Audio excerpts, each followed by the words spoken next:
Hi everyone, my name is Bella and today I'm going to be talking about one of the New Deal programs.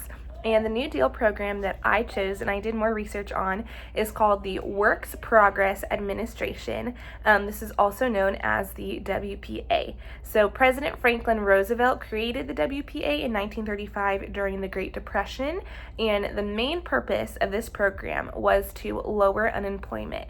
So during this time, millions of Americans had lost their jobs and they were struggling to support their families. So instead of only giving people money, the WPA gave them paid jobs. So workers built and improved roads, bridges, schools, parks, airports, and water lines, but we'll get into that later in this video. Also, for part of this assignment, we had to choose two images. So I'm going to show you the first image that I chose that kind of reflects this program. And this image shows WPA workers doing hard physical labor on a road project, as you can see.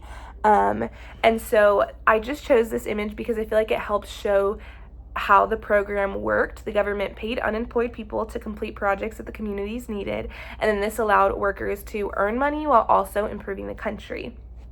I would place WPA mainly under relief out of the three categories we were given, and I would choose this because it did give immediately help to people who needed jobs and income, and workers were able to spend their paychecks on food, housing, and other needs, and its main goal was to provide relief by putting unemployed Americans back to work.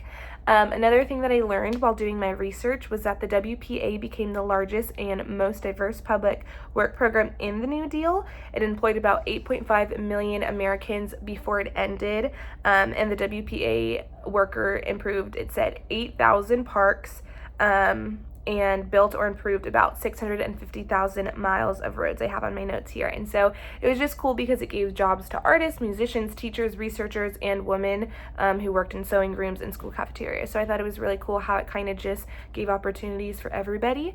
And next I also want to talk about, it was really interesting reading how the WPA also had impact on local communities here. And so I live in Fresno, so I did, like, my researcher was looking at the places where it did impact Fresno.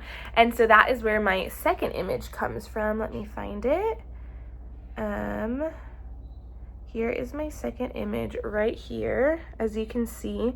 And this, while I was reading, was that the WPA used funds to construct 4 buildings and improved the airfield at the Chandler Field, which is now known as the Fresno Chandler Executive Airport. So this project included a terminal, an annex, a bathroom building, an electrical control building, and this is just a good example of a local improvement that this program made, because it improved the local transportation in Fresno, and parts of this airport are still standing today.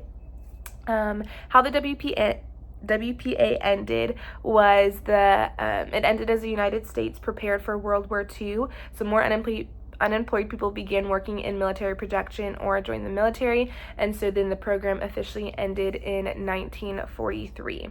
In my opinion, the WPA was successful in helping the country during the Great Depression. It gave millions of people's jobs when they badly needed them, and it created roads and parks and schools and airports like the picture that I showed, and just other community projects that some of them are still continue to being used today. I think I was reading in the article that it even donated money to parts of the Fresno Chaffee Zoo, which I thought is really cool because I love the zoo.